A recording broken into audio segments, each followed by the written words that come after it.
6월 마지막 주 한인 주일 예배 오신 여러분 한 분 한 분 환영을 축복하고요. 저 인사하겠습니다. 하나님은 당신을 지켜주십니다.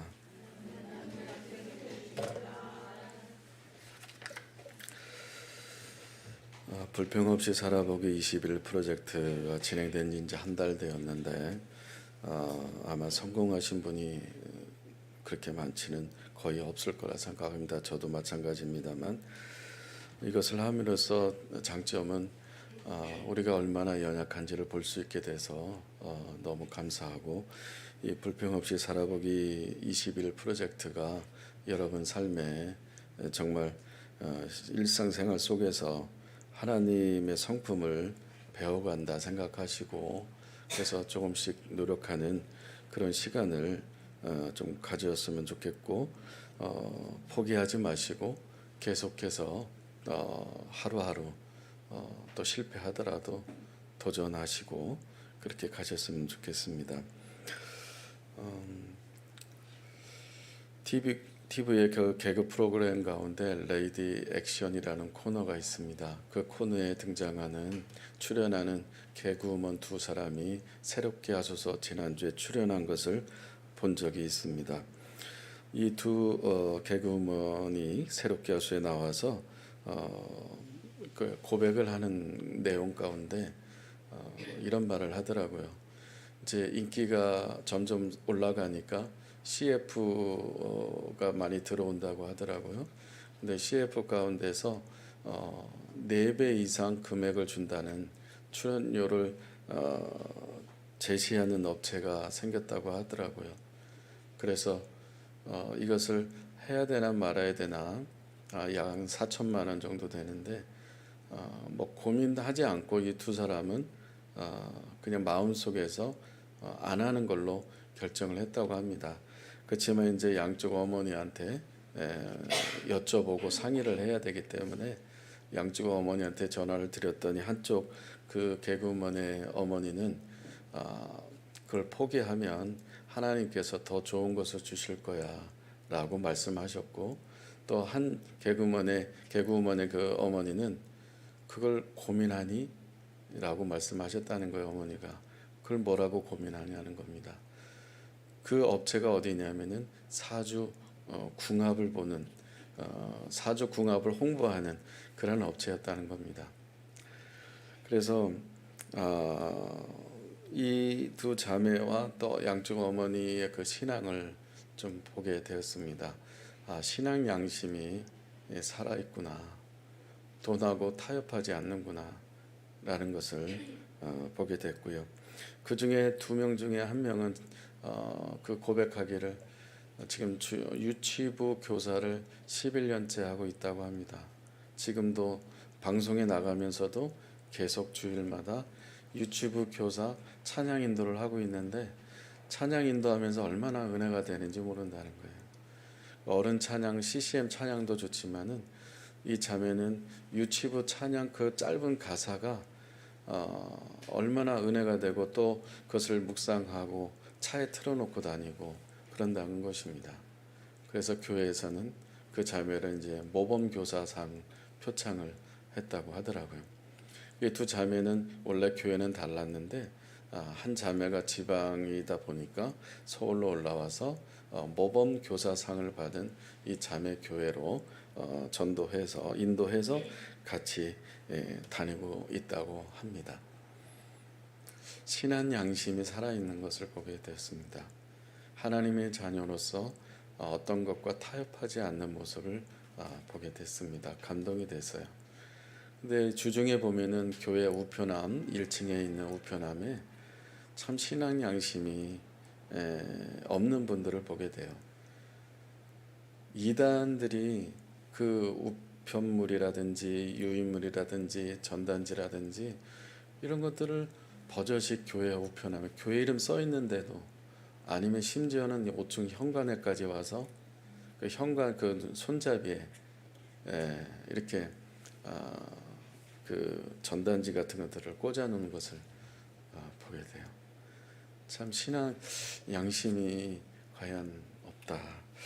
또 말씀 준비하면서 그럼 나는 어떤가? 나는 신앙 양심이 있는가?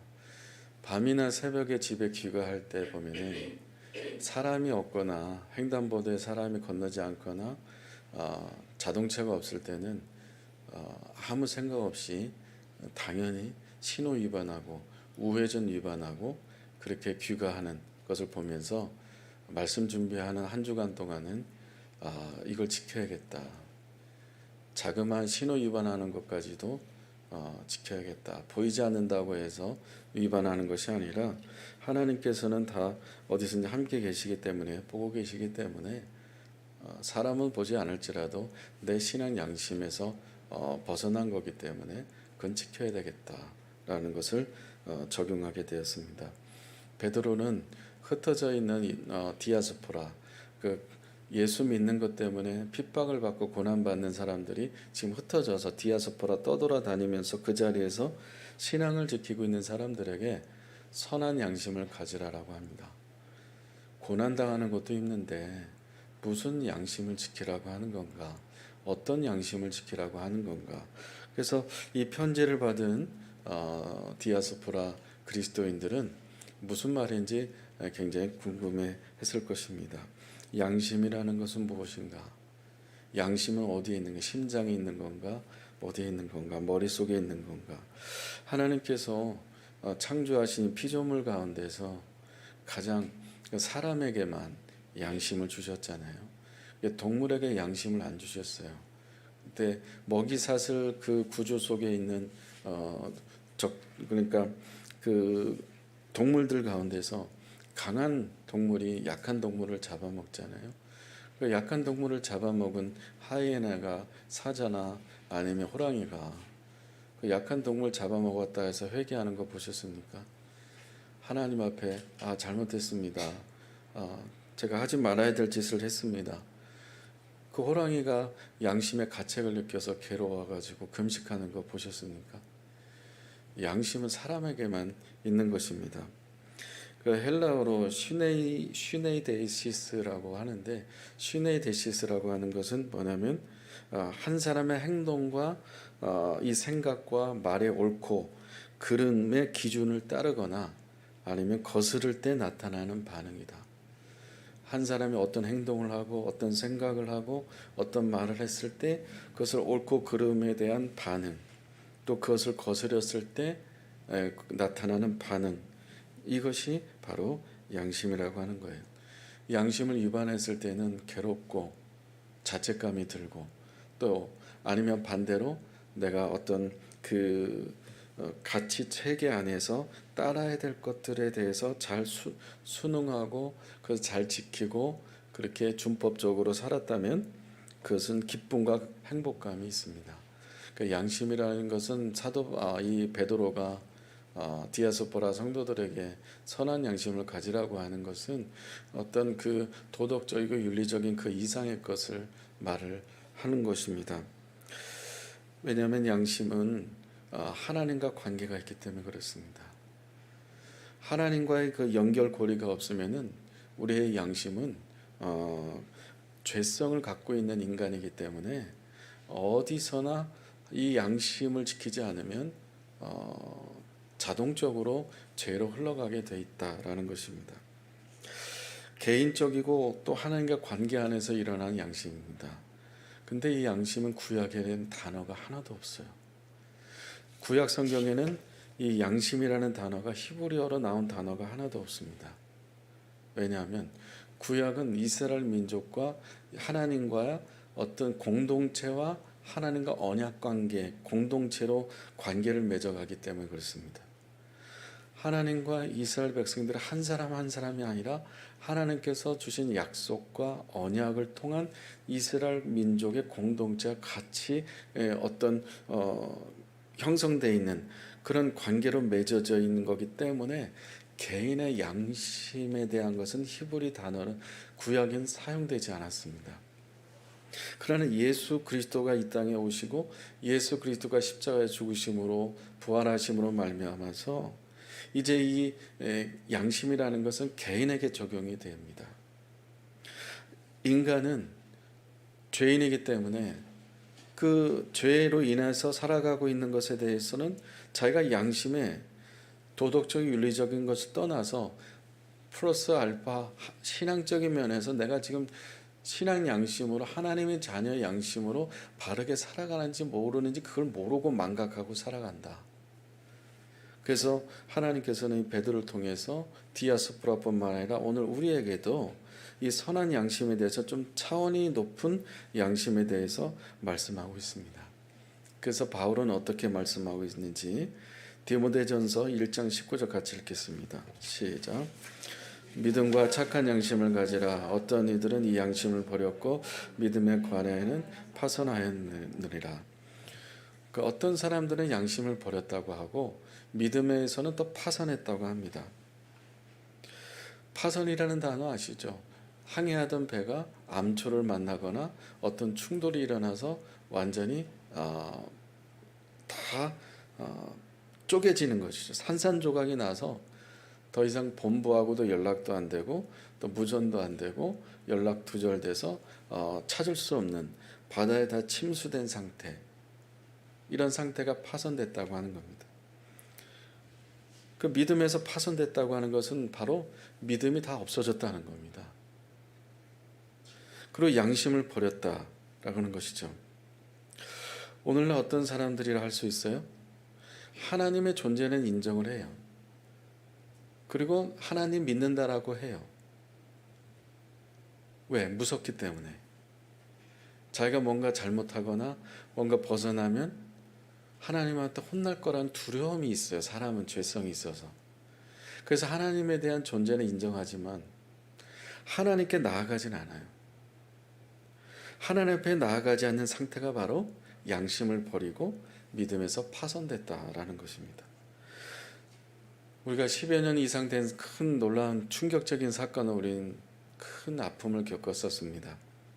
지금도 여전히 그 당사자들은, 가족들은 아직도 아파하고 있습니다. 유람선이나 큰 배가 침몰했을 때, 파손됐을 때, 바다에 빠졌을 때, 한 명도 구조하지 못했을 때, 그 죽은 그 가족 신발 하나들 찾기 힘들 정도로 그 가족들의 상실감은 이런 말할 수 없죠. 10여 년이 지났지만 아직도 자녀에 대한 그리고 가족에 대한 그리움과 아픔을 겪고 있는 분들이 여전히 계십니다. 구원의 확신이 분명하고 하나님을 인격적으로 깊이 만났다면 양심을 버리거나 믿음에서 파손되지는 않습니다.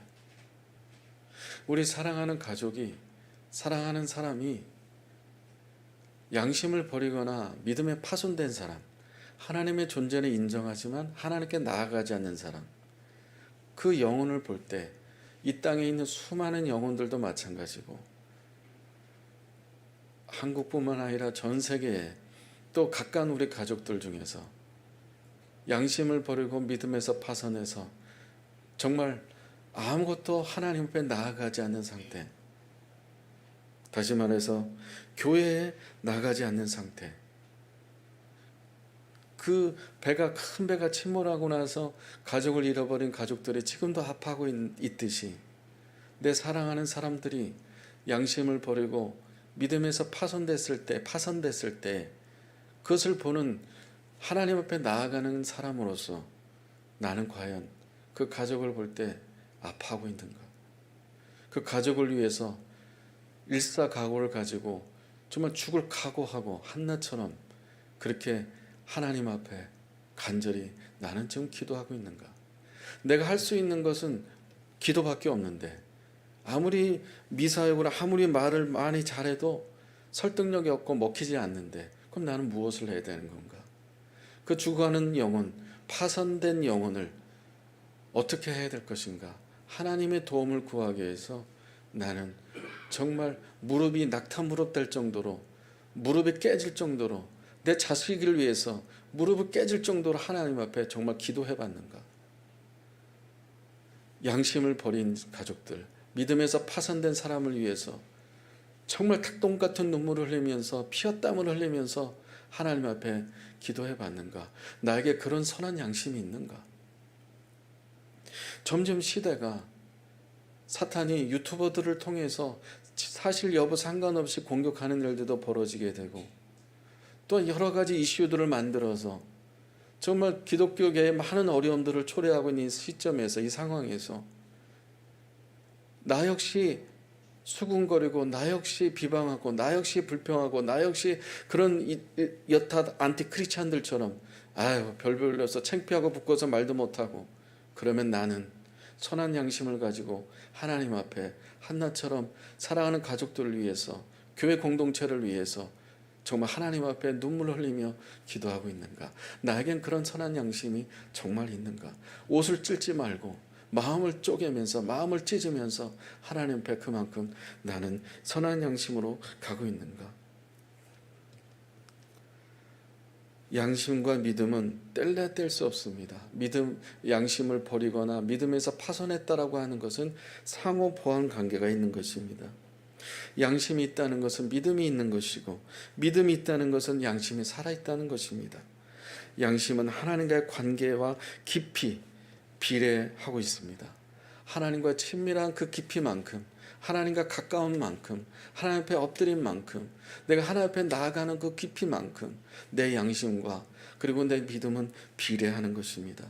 하나님 앞에 기도하지 않는 만큼, 하나님 앞에 나아가지 않는 만큼 내 양심과 믿음은 그만큼 파손되고 버려지게 되는 것을 잊지 말아야 합니다.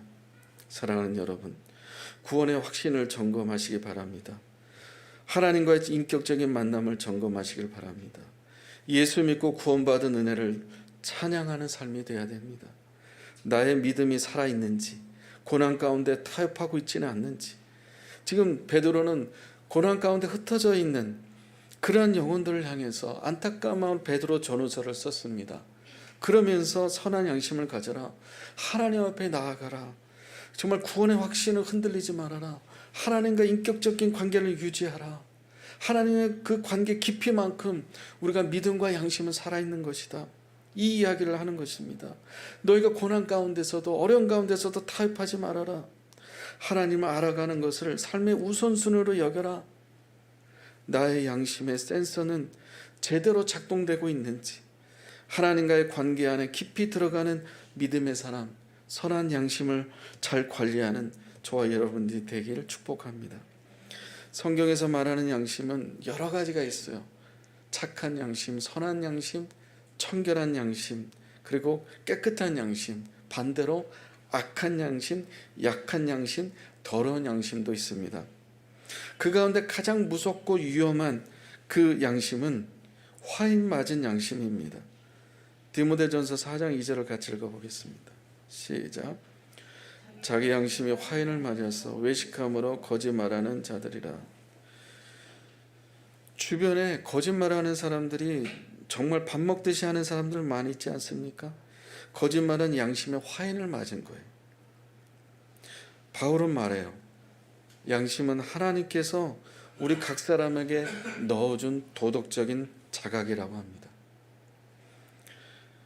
양심이 화인 맞았다는 것은 마비됐다, 화인 맞았다는 것은 둔감해졌다, 감각이 없어졌다, 영적으로 흉터 자국이 남았다.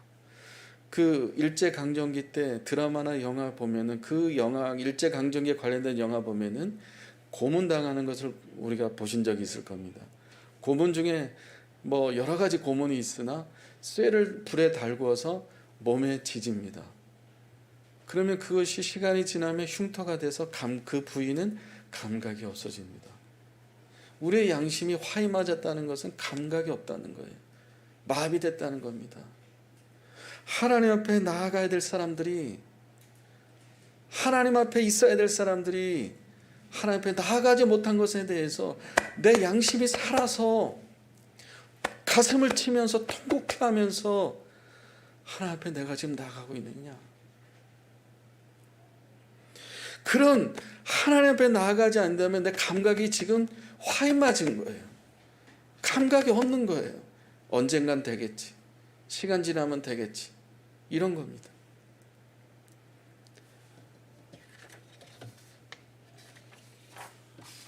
사랑하는 여러분, 선한 양심은 저절로 만들어지는 것이 아닙니다. 직분이 있다고 해서, 목사라고 해서, 봉사를 한다고 해서, 사역을 한다고 해서 이 양심에 저절로 선한 양심이 되는 게 아닙니다. 화인 맞은 것을 선한 양심으로 바꿀 수 있는 방법은 우리에게는 없습니다. 양심에 화인 맞은 사람들이 어떻게 할 수 있을까요? 회개해야 합니다. 회개해야 돼요. 다른 사람 회개하지 말고 내 자신이, 내 아들을 생각하며 딸을 생각하면서 남편을 생각, 부인을 생각하면서 친척을 생각하면서 가족을 생각하면서 내 가슴을 치면서 하나님 앞에 통곡하면서 울면서 회개해요.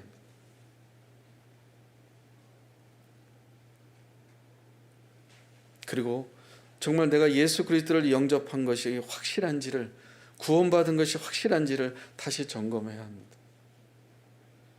그리고 성령으로 거듭난 사건이 나의 삶 가운데 있는지, 가장 기초적이면서 가장 기본적인 것이 있는지, 내가 지금 성령에 민감하게 그렇게 반응하고 성령과 동행하려고 몸부림치고 정말 하나님의 말씀을 하루하루 말씀을 가까이 하면서 말씀 안에서 주시는 그것에 대해서 가슴치면서 말씀 안에서 내가 뭔가 깨달아지는 것이 있는지, 매일 하나님 말씀 앞에 나아가고 말씀을 읽거나 큐티를 하고 있는지, 정말 신앙적인 어떤 하나님과 관계가 이루어져야 될 것들에 대해서 내가 좀 몸부림치면서 영적인 싸움을 하고 있는지.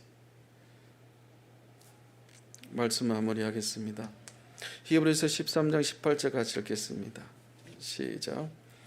우리를 위하여 기도하라. 우리가 모든 일에 선하게 행하려 함으로 우리에게 선한 양심이 있는 줄을 확신하노라. 적용은 그것입니다. 서로를 위해서 기도하라. 사도 바울도 히브리서를 누가 썼는지 모르지만 되게 사도 바울의 비중을 많이 두고 있는데요. 우리를 위하여 기도하라. 우리가 모든 일에 선하게 행하려 함으로 우리에게 선한 양심이 있는 줄을 확신하노니. 우리를 위해서 기도하라. 서로를 위해서 기도하는 여러분 되시기를 바랍니다. 여러분의 기도 제목도 많이 있겠지만 서로를 위해서 중보기도하는 것이, 서로를 위해서 이름을 올려드리고 그 영혼을 하나님 앞에 올려드리는 서로를 위해서 중보기도하는 겁니다. 두 번째는 매일 하나님의 말씀을 가까이 해야 합니다.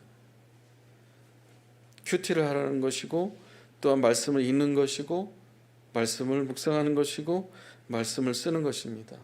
이것을 해야 돼요. 마지막으로 세 번째는 성령의 도우심을 구해야 합니다. 내가 할 수 없기 때문에, 내가 감당할 수 없기 때문에. 한나가 성전에 와서 성전에서 하나님 앞에 눈물을 흘리면서 아들 하나 주십시오. 아들이 없습니다. 아들 주십시오라고 하나님 앞에 정말 자식을 낳지 못했을 때에 하나님 앞에 간절히 하나님 앞에 기도했을 때 술 취한 것처럼 보였을 때 엘리 제사장이 아들 주신다라고 하나님께서 엘리 제사장을 통해서 약속해 주셨습니다. 이와 같은 기도가 있어야 합니다. 이와 같은 성령의 도우심이 있는 기도가 있어야 합니다. 함께 가는 교회 성도들은 한나처럼, 그리고 바울처럼, 베드로처럼 선한 양심을 가지고 하나님 앞에 씨름할 수 있는, 선한 양심으로 가족들을 살려낼 수 있는 정말 기도하는 사람, 열매를 맺는 축복의 삶이 되기를 축복합니다. 상반기 오늘 마지막 예배입니다. 7월 첫째 주는 새로운 주간이 시작됩니다. 새로운 첫 주부터 하반기에, 상반기의 패턴이 아니고 이 하반기에는 하나님 앞에 열매를 맺을 수 있는 여러분의 삶이 우리 교회가 되었으면 좋겠습니다.